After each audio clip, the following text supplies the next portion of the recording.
पैसा नहीं देंगे, वो आपका। और वो आज भी ऋषभदेव मंदिर में चल रहा है। अभी दिगंबरों ने कोई ब्राह्मणों को रखा था कि भाई जो द्रव्य आए, जो बोली का ऊपर का पैसा आए चढ़ावे का, वो आपका। तो वो आ रहा है, तब आ रहा होगा 4 आना 2 आना, और आता है लाखों में। पंडित के निहाल हो गए, समाज के लोग वहीं के वहीं रह गए। तो कभी कभी दिन पलटते हैं। प्रह करके ब्राह्मणों का जीवन, पुरोहितों का जीवन दान दक्षिणा, पूजा प्रतिष्ठा, इस टाइप से बीता करता था। और कई ब्राह्मण बड़े सात्विक, बड़े धार्मिक और बड़े बुद्धिमान होते रहे। फिर बाद में चालाक कपटी टाइप के लोग भी सब जगह होते ही हैं। सादा सीधा ब्राह्मण था, उसने सोचा चलो ये अच्छा हो गया, अब ये जो मेरे पास पैसा इकट्ठा हो गया, मैं ये सब पैसा अपने घर पर रखूंगा, और कोई उठा ले गया तो सब करे धरे पर पानी फिर जाएगा। ऐसा करूं, सेठ जी के पास रख के आता हूं। और सेठ जी के पास गया, सेठ जी को कहा, सेठ साहब लड़की की शादी करना है 1-2 साल में, कैसे भी करके मैंने इकट्ठा किया है, आप इसे सुरक्षित रख लो। पहले इतना ज्यादा बैंकों का चाल चलन नहीं था, और समाज में भी कई अच्छे सेठ होते थे कि वे ईमानदारी से व्यवस्थित रूप से समाज का संचालन करते थे, द्रव्य का आदान प्रदान करते थे। और फिर कई छल कपटी भी सब जगह जैसे होते हैं, फिर वैसा भी होने लगा।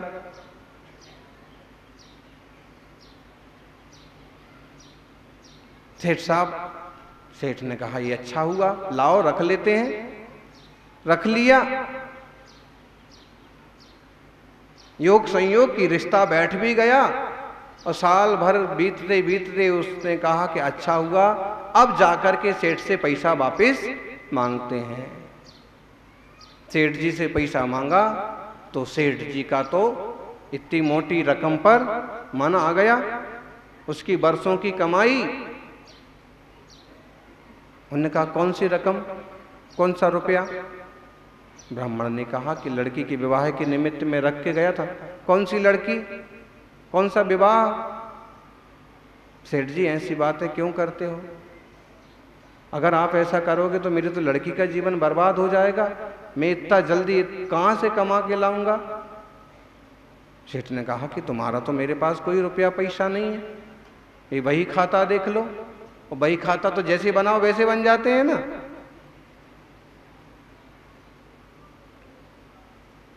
उसने कहा ऐसा मत करिए, ऐसा अन्याय मत करिए। सेठ जी मानने को तैयार नहीं। गरीबों के साथ अन्याय नहीं करना, कमजोरों के साथ अन्याय नहीं करना, कभी उसका ऐसा भयंकर दुष्परिणाम होता है कि अच्छे अच्छों को धूल चाटना पड़ती। छोटे व्यापार करने वाले, छोटे छोटे काम करने वाले, साफ सफाई का, बर्तन धोने का, भोजन बनाने का काम करने वाले, एक अच्छे व्यवहार के साथ उनको उचित मानदेय देना चाहिए। छोटी छोटी चीजें बेचने वाले, साग भाजी बेचने वाले, उचित व्यवहार के साथ उचित दाम दो। मौका देख के, समय देख के, चीजें नहीं बिक रही हैं, उसको घर जाना है, कैसे भी इससे ले लो, बस ऐसा नहीं। उसने कहा गरीब को मत सताओ, मेरा पैसा मुझे दे दो। सेठ ने कहा कि कोई लेखा जोखा नहीं है, कोई पैसा मेरे पास नहीं है, तुम्हें उधार चाहिए हो तो भले कुछ दे दूं।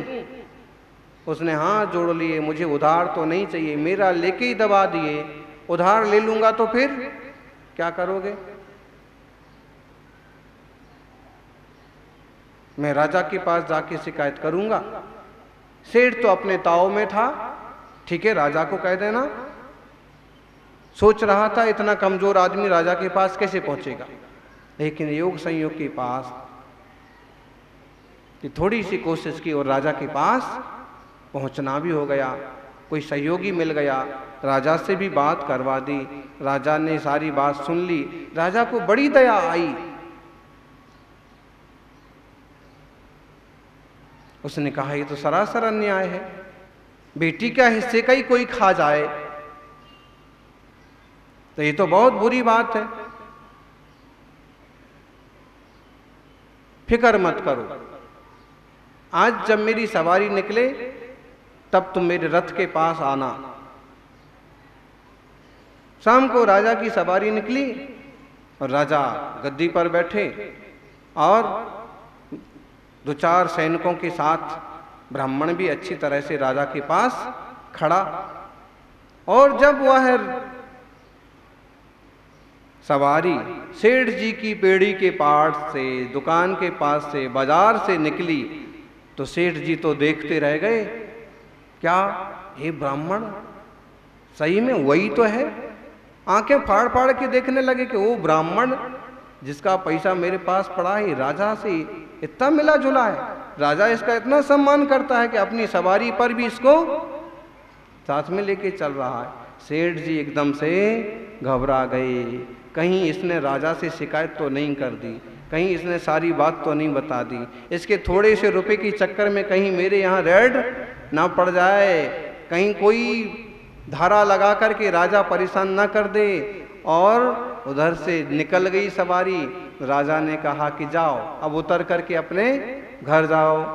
ब्राह्मण सोचने लगा कि क्या फायदा हुआ राजा के पास जाने का, दिन भर खराब हुआ, भीख मांगने भी नहीं जा पाया, भिक्षा लेने भी नहीं जा पाया, और मेरे को कहा आप घर जाओ, मिला जुला तो कुछ नहीं। जैसे ही वो घर पहुंचा वैसे ही वो तो सोच रहा था कोई फायदा नहीं हुआ, लेकिन जैसे घर पहुंचा सेठ जी अपने साथ में बढ़िया से मंगल सामग्री लेके, सोने चांदी के आभूषण लेके, अच्छे कपड़े लेके, और उसका जो पैसा था लाल थैली में वो पैसा भी लेकर के पहुंच गए। हाथ जोड़ के बोले ब्राह्मण महाराज बड़ी गलती हो गई, मैंने जो कहा आपको वो झूठा निकला, आपने तो सचमुच में मेरे पास पैसा रखा था। आपके जाने के बाद जब मैंने देखा तो आपका पूरा पैसा एकदम सुरक्षित रखा हुआ है। लो अच्छे से तुम अपनी लड़की की शादी करो, उसके लिए कपड़े ले लो, उसके लिए आभूषण ले लो, और अब कहीं किसी को कुछ भी कहना नहीं। किसके प्रभाव से हुआ?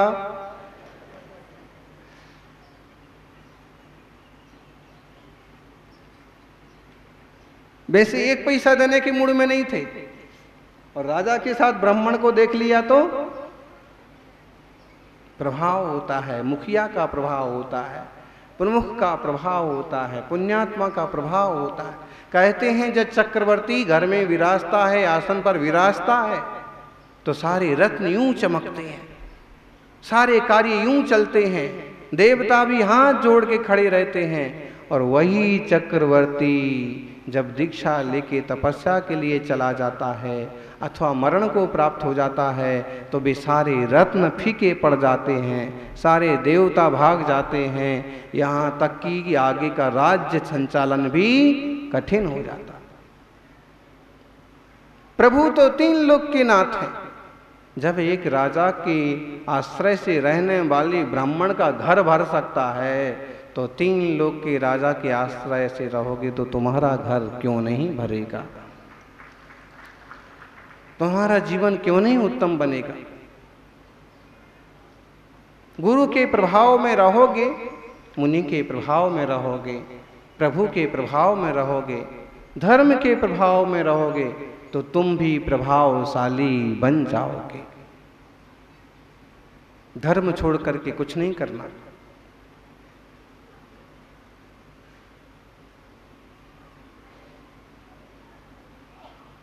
प्रभाव भी हो, धर्म ध्यान भी हो।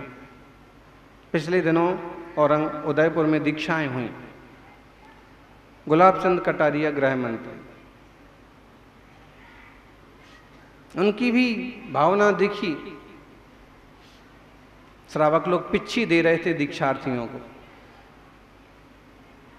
उनको भी कहा कि आप भी देना चाहते हैं। उनने कहा ये सौभाग्य मिले तो बहुत अच्छी बात, क्या करोगे त्याग? मेरा रात्रि भोजन का अभ्यास चल रहा है, लेकिन अगर मुझे पिच्छी देने को मिलती है तो जीवन भर के लिए रात्रि भोजन का त्याग करो। किसी भी क्षेत्र में हो धर्म ध्यान करो। अब भाणावत जी है, एक दिन आहार हुआ, पूछा, बोले रात्रि भोजन का हमेशा के लिए त्याग है। राजनीति में है तो क्या हो, किसी भी क्षेत्र में रहो, अपने धर्म के सिद्धांतों को मत भूलो। धर्म के प्रभाव से, प्रभु के प्रभाव से जीवन का उत्थान होता है। हमें लगता है कि केवल छल कपट से उत्थान होता है, नहीं। छल कपट से ऊपर उठने वाले कभी ना कभी मुंह के बल गिरते हैं, लेकिन सही आचार विचार धर्म दर्शन के साथ जो आगे बढ़ते हैं वे ईमानदारी से एक ऊंचाई तक जाते हैं। जहां तक भी जाते हैं शांत रहते हैं, सुखी रहते हैं, प्रसन्न रहते हैं। जीवन में ऊंचाइयां हासिल हों और एक ऊंचाई ऐसी भी मिले जो हमें सिद्ध लोक में विराजित करे। जय बोलिए 24 तीर्थंकर भगवान की।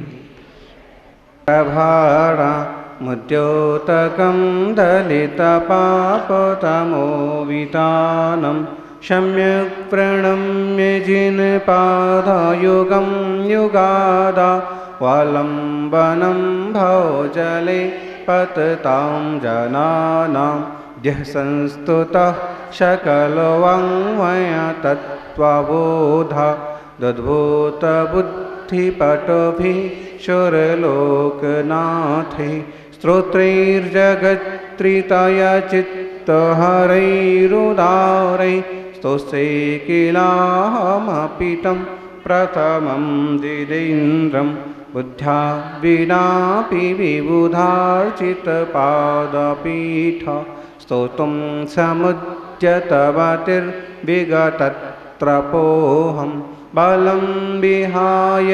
जलसंस्थितमिन्दुबिम्बः मन्यः क इच्छति जनः सहसा ग्रहीतुं वक्तुं गुणान् गुणसमुद्रशशाङ्ककान्तान् कस्ते क्षमः सुरगुरुप्रतिमोऽपि बुद्ध्या कल्पान्तकालपवनोत्थतनग्रचक्रं को वातरि तमलमं भुनिधिं भुजाभ्यां सोऽहं तथापि तौ भक्तिवशान्मुनीश कर्तुं स्तवं विगतशक्तिरप्रवृत्तः प्रीत्यात्मा वीर्यमविचार्य मृगेन्द्रं नाभ्येति किं निजशिशोपरिपालनार्थम् अल्पश्रुतं श्रुतवतां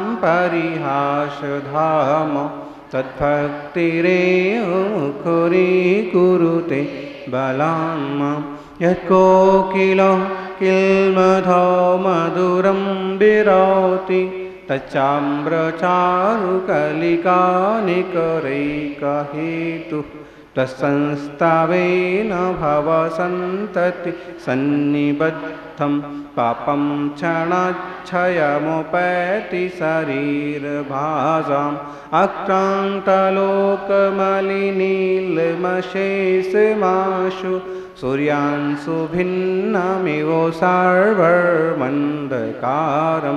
तस्मत्पेति नाथुतौ संस्तवनं मयेद मारभ्यते तनुरियापि तव प्रभावात् चेतो हरिष्यति सतां नलिनीदलेषु मुक्ता फलज्योतिमुपैति ननूदबिन्दुः। जयकारा। अधीम तीर्थेश्वर आदि विधाता आदिनाथ भगवान की।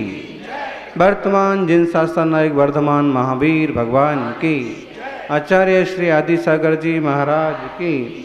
आचार्य श्री महावीर कीर्ति जी महाराज की। तपस्वी सम्राट गुरुदेवाचार्य श्री सन्मति सागर जी।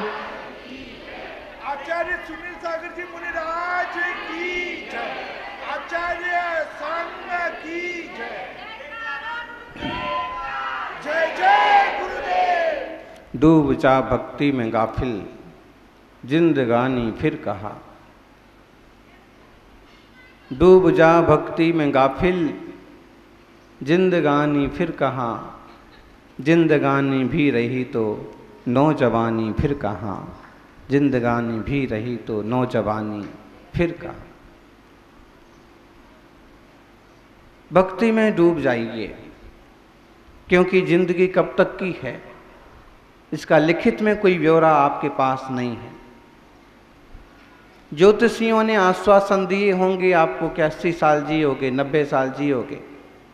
हाथ देखने वालों ने बताई होगी आपकी उम्र तो बहुत है, ये वाली रेखा तो इधर से इधर तक जा रही है और बिल्कुल तुम तो पूरे 100 साल जियोगे। बखान करने वालों ने बखान किया होगा, आशीर्वाद वालों ने आशीर्वाद दिए होंगे 100 साल जियो।